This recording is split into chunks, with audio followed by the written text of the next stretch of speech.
Hello everyone, welcome back to my channel happy moments. तो last part में मैं just Asian couple का lovely moment explain की थी।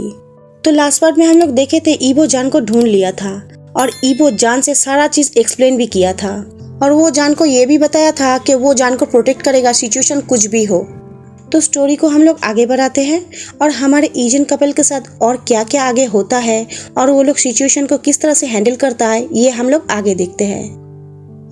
मुझे पता नहीं ईबो कितना लॉन्ग टाइम से उसके आसपास सब कुछ वॉच कर रहा था, लेकिन अभी उसके ट्री के नीचे से कुछ साउंड उसके कानों में आने लगा। ईबो साजन को ना जगा दे इसलिए बिना मूवमेंट किए वो अपना नज़र नीचे की तरफ लेके गया और देखने लगा वो साउंड कहाँ से आ रहा है। वो साउंड कहाँ से आ रहा है ये पता करने में ईबो को ज़्यादा टाइम नहीं लगा और उसे पता चलते ही उसके लिप्स पे एक स्मॉल स्माइल आ गया और ये पता चला कि उस साउंड से कोई डरने वाली बात नहीं था, क्योंकि ये डेलिन और झाओलिन था जो सक्सेसफुली उसके पीछा करते हुए वहाँ पे आ गया था। और ऑफ कोर्स उन दोनों को इस बात का कोई आइडिया ही नहीं था कि ईबो उन दोनों के ऊपर उस ट्री में चढ़ के बैठा हुआ है। तुम श्योर हो कि हम लोग गलत रास्ते पे नहीं आए हैं?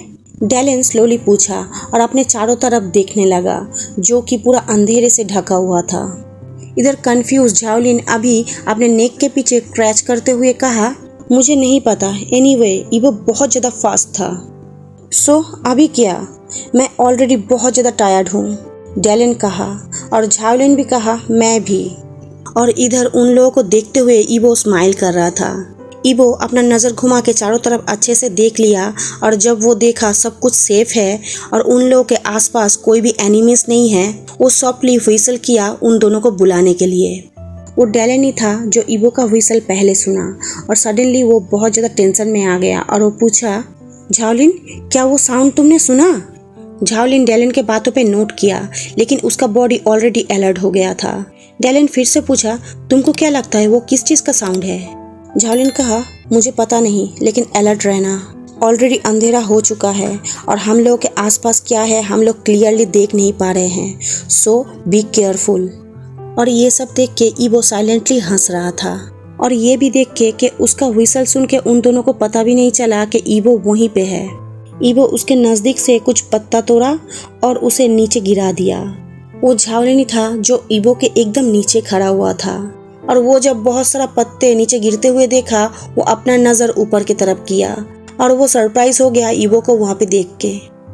ईबो, झाओलिन सॉफ्टली कहा और इसी से डेलिन भी झाओलिन के पास आ गया और उसी सेम डायरेक्शन में देखने लगा। ईबो उन दोनों को अपने हाथों से इशारा किया चुप रहने के लिए और कोड वर्ड में इशारा किया ऊपर आने के लिए। वो दोनों बातों को समझते हुए नोट किया और पलक झपकते ही वो लोग ट्री पे चढ़ गया ईबो के सामने था। तुम उसे ढूंढ लिए हो? झाओलिन ईबो से पूछा जब वो साजन को ईबो के बाहों में देखा। ईबो नोट करते हुए पूछा, तुम दोनों को यहाँ पे आते हुए रास्ते में कोई प्रॉब्लम तो नहीं हुआ था ना? झाओलिन अपना सर हिलाते हुए कहा, नहीं, और वो शायद इसलिए क्योंकि अंधेरा हो गया था। देन वो उस ट्री के और एक टहनी पे चला गया और उस ट्री के अगेंस्ट अपना बैग रखते हुए अच्छे से बैठ गया। डेलिन साजन के स्टिल स्लीपी फेस को देखे जा रहा था और वो कहा, बाय द वे इस म्यूट के स्लीपी फेस बहुत ही प्रिटी है। तुम क्या मरना चाहते हो? ईबो तुरंत थ्रेट किया। डेलिन हंसते हुए कहा, उसे मैं तुमसे छीन के लेके जाऊँ इस बात का मैं हिम्मत नहीं कर सकता। ईबो कहा, तुम ये बात मत भूलना कि बाद में तुम्हें झुक के उसे बो करना है। डेलिन इरिटेटली हंसते हुए कहा, कब मैं ये बात कहा था? मुझे तो याद नहीं है। वो उस बात को पूरा डे ने किया। जस्ट उस बात को भूल जाओ, ओके? मैं पहले रेस्ट करना चाहता हूँ, मैं बहुत टायर्ड हूँ। अब सब कुछ तुम ही ख्याल रखना ईबो। डेलिन ईबो के रिप्लाई के वेट किए बिना ही उस पेड़ के सबसे ऊपर के टहनी में चला गया और उस टहनी में अच्छे से बैठ के अपना आंखें क्लोज कर लिया। झाओलिन ऑलरेडी सो गया था अपने चेस्ट पे अपने दोनों हाथों को फोल्ड करते हुए और ईबो चारों तरफ चेक करने लगा और कभी कभी अपने आंखें क्लोज करने लगा। नेक्स्ट मॉर्निंग जैसे ही सूरज निकला, सूरज का रोशनी चारों तरफ फैल गया। सूरज का रोशनी उस फॉरेस्ट के लंबे लंबे पेड़ के पत्तियों के बीच में से उस फॉरेस्ट के चारों तरफ फैल गया था, जिससे वो फॉरेस्ट देखने में ब्राइट ग्रीन कलर का लग रहा था। वो चारों घंटों से उस फॉरेस्ट में चले जा रहा था क्योंकि वो फॉरेस्ट अभी भी गहरा फॉग से ढका हुआ था। वो चारों एक लंबा लाइन बना के जा रहा था जिसमें ईबो पहले था। वो गार्ड करते हुए उन लोगों को लेके जा रहा था। ईबो के पीछे ही साओजन था, उसके बाद डैलेन और लाइन के लास्ट में झाओलिन था। ईबो का ही डिसीजन था चलते हुए जाने का, क्योंकि उसे लगता है दौड़ते हुए जाने से चलते हुए जाना ही सेफ है। इससे एनिमीज का अटेंशन उन लोगों की तरफ नहीं आ सकता जो कि कहीं भी छुपा हुआ रह सकता है। इधर साओजन को जैसे डर लग रहा था। वो लोग जिस रास्ते से जा रहा था वो सोच रहा था वो रास्ता थोड़ा डिफिकल्ट होगा, लेकिन ऐसा नहीं था। ज़्यादा तक रास्ता ही फ्लैट था, लेकिन रास्ते में कहीं कहीं पे बड़ा बड़ा पत्थर भी था और बड़ा बड़ा टहनी भी गिरा हुआ था। वो सब जगह पे ईबो जान को हेल्प कर रहा था वो रास्ता पार करने में। ईबो जब देख रहा था ये रास्ता चलने में साओजन को मुश्किल होगा, तब ईबो अपने बाहों में साओजन को उठा ले रहा था और जैसे ही फ्लैट ग्राउंड आ रहा था उसे सेफली उतार दे रहा था। ईबो बिल्कुल भी जान को अपने बैक में कैरी करने में थोड़ा सा भी हेजिटेट नहीं कर रहा था। जब भी वो देख रहा था साओजन के लिए मुश्किल होगा चलने में। उस फॉरेस्ट के बहुत दूर तक चले आने पे साओजन थोड़ा रिलीफ का सांस लिया, क्योंकि उन लोगों के ऊपर अभी तक कोई भी एनिमीज अटैक नहीं किया था।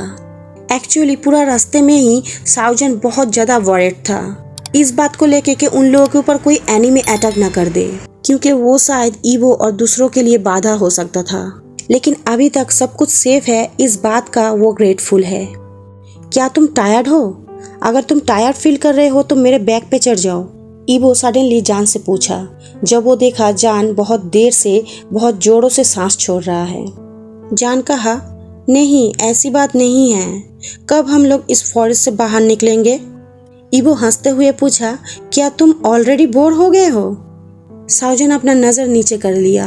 वो आंसर देने का हिम्मत ही नहीं कर पा रहा था। अभी देखने में ऐसा लग रहा था कि वो जितना देर तक इस फॉरेस्ट में रहेगा उतना ही उसका चिंता बढ़ता जा रहा था, क्योंकि उन लोगों के चारों तरफ एनिमी से भरा हुआ था और वो लोग जब तक इस फॉरेस्ट में रहेगा तब तक कभी भी उन लोगों के ऊपर अटैक हो सकता है।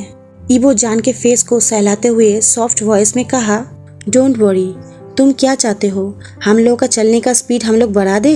ईबो जान से ये बात पूछा जैसे वो उसका माइंड रीड कर पा रहा था। जान सॉफ्टली पूछा, क्या ये पॉसिबल है? ईबो तुरंत अपने दोनों कजन की तरफ देखा और वो दोनों रिस्पॉन्स किया अपना सर हिलाते हुए। ईबो जान की तरफ घूमते हुए जान से कहा, ऑल राइट, लेकिन तुम्हें पहले मेरे बैक पे बैठना पड़ेगा, लेट्स गो। और नेक्स्ट सेकेंड ही जान ऑलरेडी ईबो के बैक में था। जान उस मैन के बॉडी को अपने हाथ और पैर से टाइटली जकड़ लिया था जैसे ही वो उसके बैक में बैठा। जान, कोई बात का फिक्र मत करना, चाहे जो भी हो जाए, तुम्हें जस्ट मुझे टाइटली होल्ड करके रखना है। देखना तुम्हारा हाथ बिल्कुल ना छूटे। अगर तुम्हें डर लगे तब तुम अपना जस्ट आंखें बंद कर लेना। डोंट माइंड, अभी से तुम जो कुछ भी देखने वाले हो जस्ट मेरे ऊपर ट्रस्ट रखना। मैं तुम्हें बहुत जल्दी इस फॉरेस्ट से बाहर लेके जाऊंगा। और जान अपने हाथों का ग्रिप टाइट करते हुए नोट किया। ईबो डैलेन और झाओलिन से पूछा, रेडी? और जैसे ही वो दोनों अपने कजन को सर हिला के हाँ कहा तो ईबो कहा, लेट्स गो। और फिर से एक बार साओजन ईबो के पैर का स्पीड फील करने लगा। वो तो ये बात सोचने का हिम्मत ही नहीं कर सकता था कि बिना किसी ट्रबल के वो इस फॉरेस्ट से बाहर निकल जाएगा। जब साओजन अपने रास्ते में और कुछ देख नहीं पा रहा था तब वो चूज किया अपना आंखें क्लोज करने का और ईबो को और टाइटली हग करने का। वो अब ईबो के ऊपर सब कुछ छोड़ दिया था। उसे कैरी करते हुए ईबो अब उसे इस फॉरेस्ट से बाहर निकालेगा। ये जान के लिए एक बीटर एक्सपीरियंस था। पता नहीं कितने लॉन्ग टाइम से ईबो जान को कैरी करते हुए दौड़े जा रहा था। जब जान फाइनली एक पक्की सड़क देखा तब ईबो रुका और वो लोग अभी फाइनली फॉरेस्ट से बाहर था। ईबो कहा, हम लोग आ गए हैं। ईबो अभी उस डायरेक्शन में खड़ा था जिस तरफ से सनलाइट उन लोगों के ऊपर आ रहा था और वो गर्म सनलाइट अभी साओजन के फेस के ऊपर पड़ रहा था। देन ईबो साओजन को स्लोली नीचे उतारा और वो जो कपड़ा पहना हुआ था उसे स्मूथ करने लगा। फिर वो अपने दोनों हाथों से साओजन के फेस को पकड़ लिया। ईबो कुछ मोमेंट के लिए साओजन की तरफ बस देखे जा रहा था, वो भी अपने होठों पे मोस्ट ब्यूटीफुल स्माइल के साथ। उसके बाद वो साओजन के लिप्स को किस किया। इस तरह की सनलाइट में तुम और भी ब्यूटीफुल लग रहे हो, ईबो ऐसा कहते हुए जान को टीज किया और इससे जान का फेस हॉट फील करने लगा। और ये जस्ट सनलाइट के वजह से नहीं, ये उसके बॉडी के हीट के वजह से वो हॉट फील कर रहा था। मुझे टीज मत करो, जान कॉम्प्लेन किया और ईवो को अपने आंखों से इशारा करने लगा उसके दोनों कजिन की तरफ। ईवो समझ गया साओजन के इशारा का मतलब, लेकिन वो ऑलरेडी साओजन को टीज करना बहुत ज़्यादा पसंद करने लगा था और इसीलिए वो कहा, क्या तुम एम्बैरेस फील कर रहे हो? वो लोग देख रहा है इसलिए? मैं उन दोनों को बता देता हूँ, वो लोग अभी अपना आंखें बंद कर लेगा, सो तुम एम्बैरेस नहीं फील करोगे। ईवो का बातें सुनते हुए साओजन और भी एम्बैरेसमेंट से अपना लोअर लिप को बाइट किया। हे म्यूट, तुम ये मत सोचो कि तुम यहाँ पे अकेले एम्बैरेस्ड हो, मैं भी एम्बैरेस्ड हूँ, डैलन कहा।